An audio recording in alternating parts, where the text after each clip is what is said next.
नमस्कार, मैं सुदर्शन रावल और आप देख रहे हैं DNN न्यूज।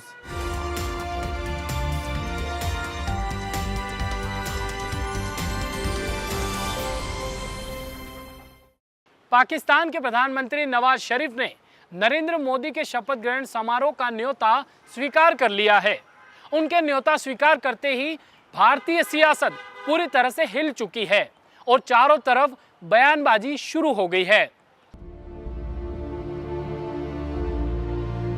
पाकिस्तान के विदेश मंत्रालय से मिली खबर के मुताबिक पाकिस्तान में काफी सोच विचार के बाद नवाज शरीफ के भारत के दौरे को हरी झंडी दी गई है, जिसमें बताया गया है कि नवाज शरीफ 26 मई की सुबह नई दिल्ली आएंगे और सिर्फ एक दिन रहकर वापस पाकिस्तान चले जाएंगे।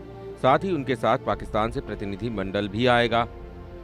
इसके साथ ही बीजेपी के वरिष्ठ नेता प्रकाश जावड़ेकर ने नवाज के भारत आगमन का स्वागत किया और कहा कि उनके भारत आने से दोनों देशों के बीच कई नए रास्तों की पहल भी होगी। ये बहुत अच्छी खबर है कि नरेंद्र मोदी जी ने जो न्योता दिया था वो नवाज शरीफ ने कबूल किया है। पाकिस्तान, चीन, नेपाल, भूटान, म्यांमार, श्रीलंका, ये सब हमारे पड़ोसी है और पड़ोसी बदले नहीं जा सकते और इसलिए एक नए रिश्ते की नई शुरुआत हो रही है। बहुत अच्छी खबर है। पीएमएल के प्रवक्ता तारिक अजीम ने इस बात की पुष्टि कर दी है कि नवाज शरीफ 26 मई को मोदी के शपथ ग्रहण समारोह में मौजूद रहेंगे। इस दौर से ठीक पहले संबंध सुधारने की दिशा में पाकिस्तान ने भारत के 151 मछुआरों को 25 मई को रिहा करने का ऐलान किया है। वहीं दूसरी ओर कांग्रेसी नेता राशिद आलवी ने नवाज शरीफ के इस फैसले का स्वागत किया है और कहा कि उनके आने से बहुत सारे प्रश्नों का हल निकाला जा सकता है। देखिए, मैं कहूँगा कि एक अच्छा कदम है, वो आ रहे हैं, तमाम बातें करनी चाहिए उनसे। ये एक मौका है उनसे बात करने का। दाऊद इब्राहिम कैसे वापस आए, बहुत सीरियसली बात करनी चाहिए। हमारे सिपाहियों के सर काट कर वो ले गए थे, उस पे चर्चा करनी चाहिए।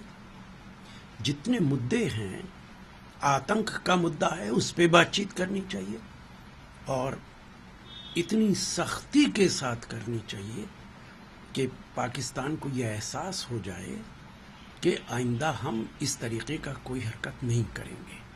हम तो सिर्फ उम्मीद कर सकते हैं और देख सकते हैं किस तरीके से बात होगी, अब किस तरीके से नवाज शरीफ साहब के साथ दबाव बनाया जाएगा। हालांकि नरेंद्र मोदी 26 मई की शाम 6 बजे प्रधानमंत्री पद की शपथ लेंगे। शपथ ग्रहण समारोह में सार्क देशों के साथ साथ दुनिया के कई देशों के प्रमुखों को शिरकत करने का न्योता भी दिया गया है। कई देशों के प्रमुख इसमें शामिल होने के लिए पहले ही अपनी सहमति दे चुके हैं। चलिए इसके साथ ही हम आपको दिखाते हैं नवाज शरीफ के शपथ ग्रहण समारोह में आने पर भारत में मची खलबली के बारे में। देखिए, अगर पाकिस्तान के माननीय प्रधानमंत्री ने ये फैसला लिया है कि ये भारत आएंगे तो वो उनका फैसला है और उसके ऊपर कोई अनावश्यक टिप्पणी की जरूरत नहीं है। पर इसमें बुनियादी बात यह है कि भारतीय जनता पार्टी ने पिछले 10 वर्ष से ये निरंतर और लगातार हर मंच से कहा है कि आतंक और बातचीत साथ साथ नहीं चल सकती। तो हम जरूर ये उम्मीद करते हैं कि जब भारतीय जनता पार्टी की सरकार की ताजपोशी हो जाएगी तो वो पाकिस्तान के प्रतिमंडल के साथ ये जो बुनियादी बात है कि आतंकवाद और बातचीत एक साथ नहीं चल सकती, उसको जरूर उठाएंगे। फोटो मैंने पहले भी कहा, फोटो खिंचवाने के लिए बुलवा रहे हैं अपने मोरल बूस्टिंग के लिए कि कई देशों के राज्य अध्यक्ष और गवर्नमेंट के मुखिया हमारे इसमें आए, ताजपोशी में हमारे। तो लेकिन अपने ताजपोशी के जोश में नरेंद्र मोदी जी को देश का हित नहीं भूलना चाहिए और कोई गंभीर बातें नहीं करनी चाहिए उनसे, और उनको फिर कहना चाहिए बहुत साफ लफ्जों में कि आप बंद कीजिए। अभी तक इस इलेक्शन के रिजल्ट के बाद कल तक जो आचरण है पाकिस्तान के जरिए टेरर को स्पॉन्सर करने का वो समाप्त नहीं हुआ है। सिर्फ शिवसेना की बात नहीं है ये।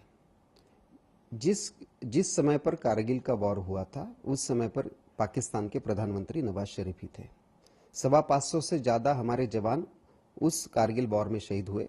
1350 से ज्यादा हमारे जवान आज भी इंजर्ड है, आज भी घर में कहीं ना कहीं इंजर्ड रूप में बैठे हैं। क्या इस शहादत का अपमान करने के लिए आप पाकिस्तान के प्राइम मिनिस्टर को यहाँ पर बुला रहे हो? जो हमारी जख्म रही, उस जख्म को कहीं ना कहीं ठेस पहुंचाने का, हमारे दिल को ठेस पहुंचाने का ये काम मुझे लगता है। और जिस प्रकार से पाकिस्तान के प्राइम मिनिस्टर को बुलाने का ये डिसीजन है, हम उसका विरोध करते हैं। श्री नवाज शरीफ का भारत आगमन पर हम स्वागत करते हैं और भारतीय जनता पार्टी के और उसके प्रधानमंत्री के मनोनीत उम्मीदवार श्री नरेंद्र मोदी के बदले हुए रुख का भी हम स्वागत करते हैं। चूँकि पूरे चुनाव उन्होंने एंटी पाकिस्तान फोकस पर लड़ा था। हमें प्रसन्नता है कि हम लोगों की राय के साथ वो सहमत हुए कि पड़ोसी मुल्कों से विशेष कर पाकिस्तान से अच्छे रिश्ते बनाने चाहिए। ऐसा है कि ये ऐसी बहस है कि नवाज शरीफ के यहाँ आने को ये कौन बड़ी बात है जिसको आप लोग बहस में लिए हुए हैं। असली सवाल है इन दोनों के बीच में जो रिश्ते हैं वो कभी अच्छे नहीं हो सकते, क्योंकि इस तरफ भी 24 घंटे उनको गाली देते हैं और उस तरफ भी जो लोग हैं वेस्टेड इंटरेस्ट यहाँ है, ये दोनों तत्काल शुरू हो जाते हैं एक दूसरे को गाली देने के लिए। तो ये इतनी बड़ी बात नहीं है कि ये लोगों को सेरेमनी में बुलाया है, तो ये इतनी बड़ी बहस की बात ही नहीं है ये। नवाज शरीफ के भारत आगमन का इशारा मिलते ही देश की राजनीति में चौतरफा खलबली मच गई है। हर किसी की नजर मोदी और नवाज शरीफ पर है कि 26 मई की रोज क्या होगा। खैर यह तो वक्त ही बताएगा कि मोदी की शपथ ग्रहण समारोह के दिन क्या होगा। Bureau report, DNN news. पाक पीएम नवाज शरीफ ने भारत यात्रा को लेकर मीडिया में चल रही थी अटकलें कि वो भारत नहीं आएंगे, पर उन्होंने मोदी का निमंत्रण स्वीकार कर लिया। साल 1999 देश के प्रधानमंत्री अटल बिहारी वाजपेयी थे। उन्होंने पाकिस्तान के साथ रिश्ते सुधारने की भरपूर कोशिश की। यह उनका ही प्रयास था कि भारत और पाकिस्तान के बीच बस सेवा शुरू हुई। लेकिन तभी बुद्धा मुस्कुराया, देश ने सामरिक इतिहास रचा। 24 साल बाद हुए परमाणु परीक्षण ने विश्व को हिलाकर रख दिया। भारत अब समृद्ध सैन्य शक्ति बनने की ओर बढ़ चुका था। बावजूद इसके फरवरी 1999 में अटल जी ने पाकिस्तान पहुंचकर लाहौर घोषणा पत्र पर दस्तखत किए। उस दौरान पाकिस्तान के पीएम नवाज शरीफ थे, जो आज एक बार फिर से पाकिस्तान के पीएम हैं। अटल जी के दौरे के बाद नवाज शरीफ भी भारत आए। एक समय तक तो लगा कि दोनों मुल्कों की दूरियां मानो खत्म होने लगी है। दोनों ही मुल्कों की आवाम के चेहरों पर खुशी थी, क्योंकि उन्हें लगा कि सरहद पार वो अपनों से एक बार फिर मिल सकेंगे, जिन्हें बंटवारे के समय छोड़ आए थे। लेकिन हकीकत वो नहीं थी जो भारतीय चश्मे से देखी जा रही थी। शरीफ हिंदुस्तान आए तो जरूर थे, लेकिन उनके इस दौरे से पाकिस्तान सेना खासी नाराज थी। उस समय के सेनाध्यक्ष परवेज मुशर्रफ इस दौरे के पक्ष में नहीं थे। परिणाम कारगिल में घुसपैठ और जबरदस्त घमासान। 3 महीने तक कारगिल में भारत और पाकिस्तान की सेनाएं आमने सामने थी। भारत का आरोप था कि पाकिस्तानी सेना नियंत्रण रेखा के अंदर भारतीय सीमा में घुस आई है। मई में शुरू हुआ संघर्ष जुलाई तक जारी रहा। 3 महीने बाद भारतीय सेना ने घोषणा की कि उसने अपनी सीमा से पाकिस्तानी सेना को खदेड़ दिया है। कारगिल की लड़ाई के बाद अक्टूबर 1999 में जनरल परवेज मुशर्रफ ने नवाज शरीफ सरकार का तख्ता पलट दिया। लेकिन एक बार फिर से हालात वैसे ही बनते दिख रहे हैं। पाकिस्तान की ओर से सब कुछ वैसा ही चल रहा है। पीएम नवाज शरीफ को भारत के भावी पीएम नरेंद्र मोदी ने अपने शपथ ग्रहण समारोह का न्योता दिया है, लेकिन न्योते से पाकिस्तान सेना नाराज है। यदि शरीफ भारत आते हैं तो ऐसा तो नहीं कि एक और कारगिल। सवाल कभी पीछा नहीं छोड़ते। भूत को देख भविष्य पर विचार करना भी बेहद जरूरी होता है, लेकिन इस बार सरहद पर चौकसी पहले से ज्यादा बढ़ा दी गई है। ऐसे में कोई परवाज भी पर नहीं मार सकता है। श्री नवाज शरीफ का भारत आगमन पर हम स्वागत करते हैं और भारतीय जनता पार्टी के और उसके प्रधानमंत्री के मनोनीत उम्मीदवार श्री नरेंद्र मोदी के बदले हुए रुख का भी हम स्वागत करते हैं। चूँकि पूरे चुनाव उन्होंने एंटी पाकिस्तान फोकस पर लड़ा था। हमें प्रसन्नता है कि हम लोगों की राय के साथ वो सहमत हुए कि पड़ोसी मुल्कों से विशेष कर पाकिस्तान से अच्छे रिश्ते बनाने चाहिए। उनको निमंत्रण दिया गया है, इसलिए वो आ रहे हैं।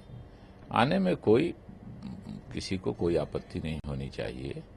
लेकिन कल भी जो भारतीय कॉन्सुलेट है हेरात में, अफगानिस्तान में, उस पर हमला हुआ है और सबको मालूम है कि ये हमला पाकिस्तान कंट्रोल लोगों की तरफ से होता है।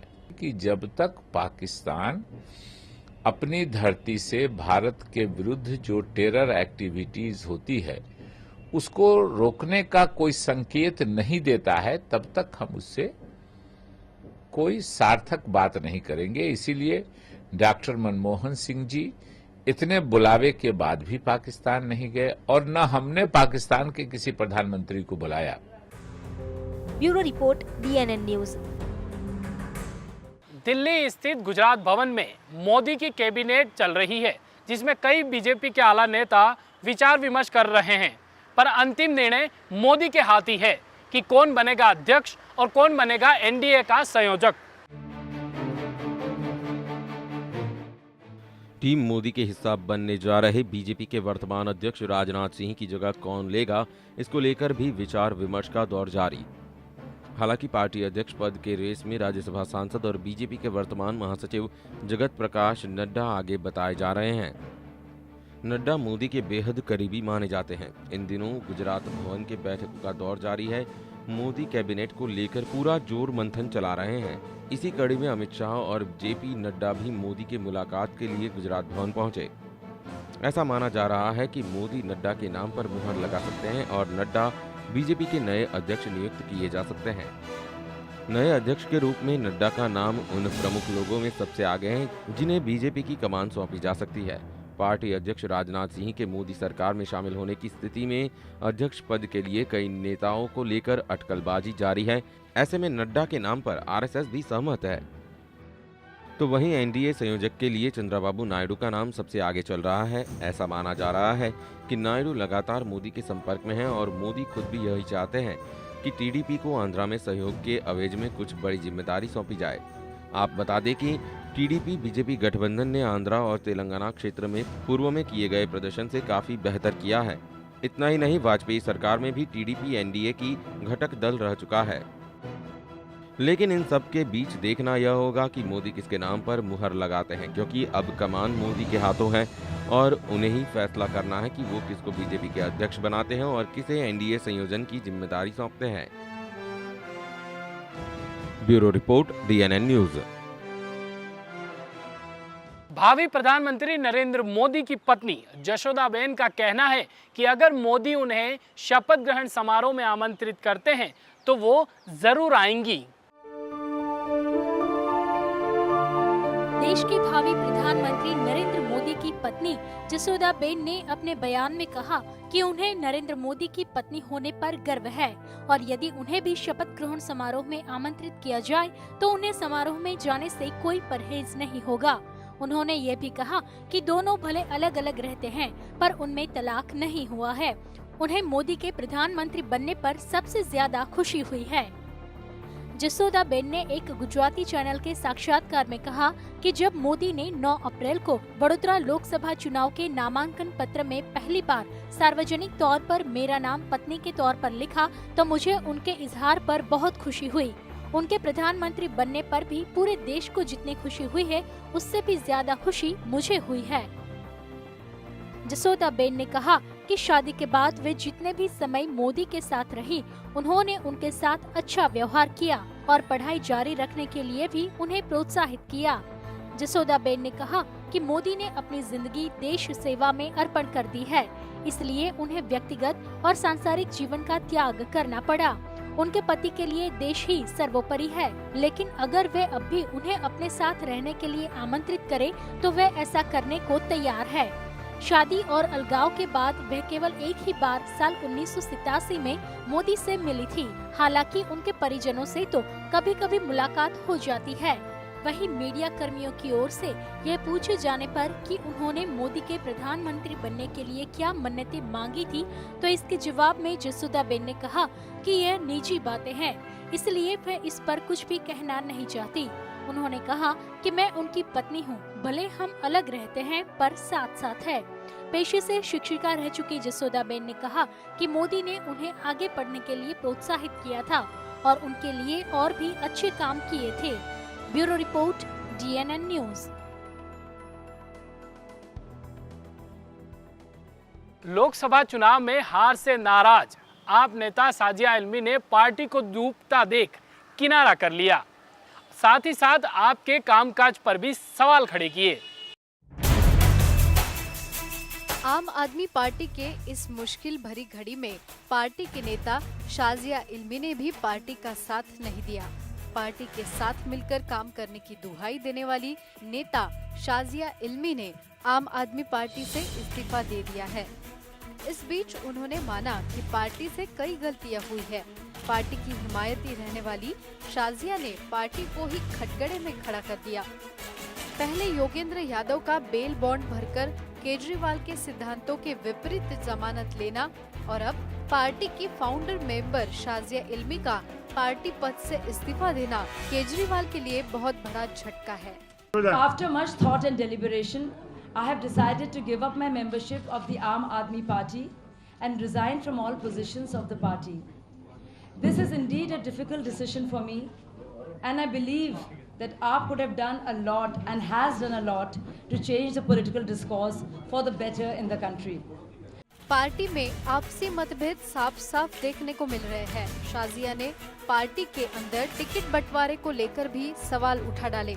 आपको बता दें कि शाजिया इल्मी ने गाजियाबाद से आप के टिकट पर चुनाव लड़ा था, लेकिन वह बहुत बुरी तरह हारकर 5वें नंबर पर रही थी। बहुत बार हमने NSC में सवाल उठाए हैं, बहुत बार मैंने सवाल उठाए हैं बहुत बुनियादी कि बताइए मैं PSC में क्यों नहीं हूँ और कुछ और महिलाओं के लिए भी वो क्यों नहीं है। मैंने ये सब सवाल उठाए थे बहुत बार 5-6 महीने से। तो लगातार अब आप किसी से पूछें कि किस तरह से टिकट दिए जा रहे हैं, किस बेसिस पर, ये भी मैंने पूछा था। पिछले कुछ दिनों से शाजिया इल्मी और पार्टी के बीच मतभेद खुलकर सामने आ रहे थे। दिल्ली में सरकार बनाने समेत कई दूसरे मुद्दों पर उनकी राय पार्टी से अलग थी। शाजिया इल्मी ने दिल्ली में सरकार बनाने की वकालत भी की थी, जबकि पार्टी ने इसे नामंजूर कर दिया था। Bureau report, DNN news. फिलहाल वक्त हो चला एक छोटे से ब्रेक का। ब्रेक के बाद फिर आते हैं दूसरी खबरों के साथ।